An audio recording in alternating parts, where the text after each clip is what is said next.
am Optimus Prime, and this is Prime Reviews. And here we have the Transformer subscription service, club exclusive, Ultra Mammoth, pun intended. And thank you to Pete Sinclair from FumPub Incorporation for coming up with that clever pun. Although I think Ultra Mongoose would have been a little bit better. And here is the packaging. Okay.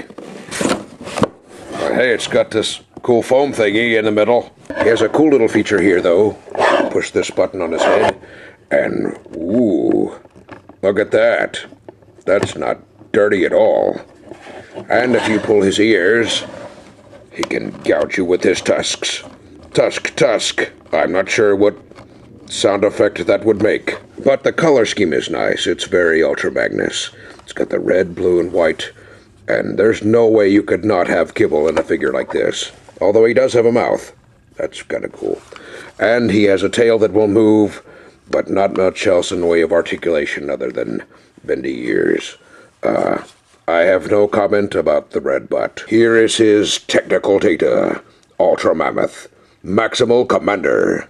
Consistency is victory. For eons, Ultra Mammoth had been known as Ultra Magnus, director of Autobot covert operations. However, what began with a distress signal sent from Ironworks on Earth led to an event that changed everything and ended everything. As Ultra Magnus and his crew neared the glowing blue orb many Cybertronians had come to know as home, the fabric of space tore before them and cast the vessel through a temporal wormhole. The momentum from the distortion's pull heaved the gravitron towards the planet. It was Earth, but not the Earth with which they were familiar. Having to abandon their vehicle alt modes for forms that could both function in the hostile new environment, as well as withstand the strange energy fields that seemed to affect their robot modes, Ultra Magnus and his crew were no longer the Autobots they once were. Through contact with a strange visitor, he and his crew are now known as the Maximals, and roar into battle. So basically, it's Beast Wars. For size comparison in Beast Mode, here he is against Masterpiece Me. And you can do this. Hee-haw, giddy up, Magnus. Giddy up. With other club subscription figures, I have no idea who these other guys are. That's, I don't know, gas tank and oil change, I guess.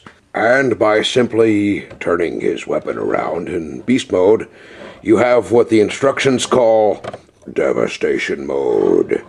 So you put the projectile weapons in the front and open the side panels. And it's probably just one of those things where they were like, oh look, it can do something else, we'll put that in there. It'll make people think it's cooler. And here he is in Robot Mode. I gotta say, he's a handsome devil, probably because he looks like me. I've heard rumors from Sabertron.com that the paint on the face is missing on some of these figures when they arrive, and this one seems to have fallen prey to the paint fairy as well. One red and blue arm, one blue arm. Looks like you forgot something. A lot of detail in here, and a lot of ratchets and joints and clanks and things. Very nicely molded. Has some nice chrome here on the Maximal symbol, and his chest opens to reveal the Matrix. A Matrix that is actually removable, and he can hold it in his hands. You simply remove the Matrix. It's got a little Optimus Prime area here I'm fond of.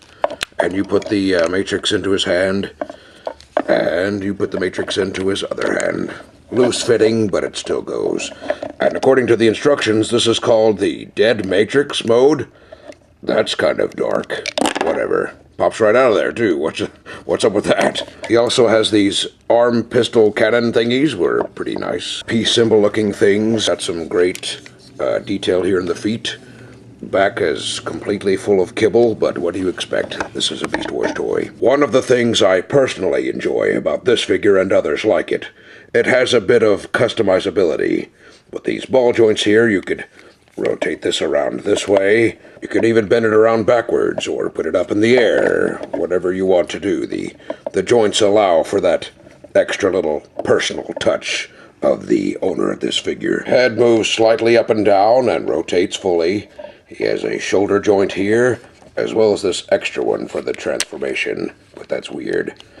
It also bends at the elbow, and this joint rotates here, has a weird little joint there.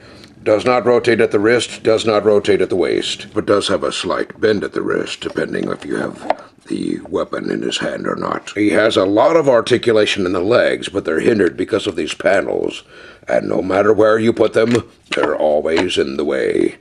But it's supposed to move in and out here and bend here, nice ratchety sound. Rotates here, double jointed knee, and bends at the toe. And you can leave it like this to give him more girth, because the weapon kind of snaps behind his neck here. Or rotate it around and simply remove the head from this peg hole to release the Kraken. Or the weapon, I mean. And then there's the secret panel his weapon handle comes from. Ooh. And according to the instructions, this is his attack mode. As you can see, we have no problems with giant weapons and shooting things, because all Cybertronians are part of the International Laser Rifle Association. His weapon is a bit weighty, so he can't hold it very well. That's what she said. One thing I do like about this weapon is that you can go off instructions and customize it because of the ball joints here, and make it look however you want to look. You can do it like this, or like that. That looks kind of cool. But it does have these 2 missile projectiles, and you simply turn the crank to fire. Pew pew, bang bang. And they have quite a bit of force, so don't aim them at your eyeballs. His thigh missiles turn this way, and push the button here on the side, clearly marked by this line, and you can fire this arrow thing, which I don't understand why you would need an arrow if you have advanced Cybertronian weapons technology.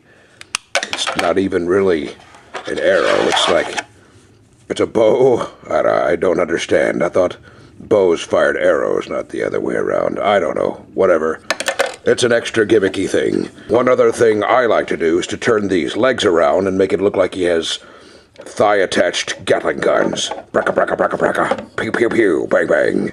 Now, another issue I have is in the transformation, you're supposed to be able to bend the foot in, and these joints pop out and don't transform correctly. This one will bend in with some difficulty.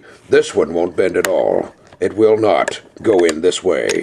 No matter how hard you try, it keeps popping out. For scale, here he is against 2 other exclusive and awesome as me, so you can get a good idea of how big he is. Size-wise, he's pretty good, but he has a lot of problems. Still, cool figure, funny name. Triple charge with RippedApparel.com, BKBN.net, and BigBadToyStore.com.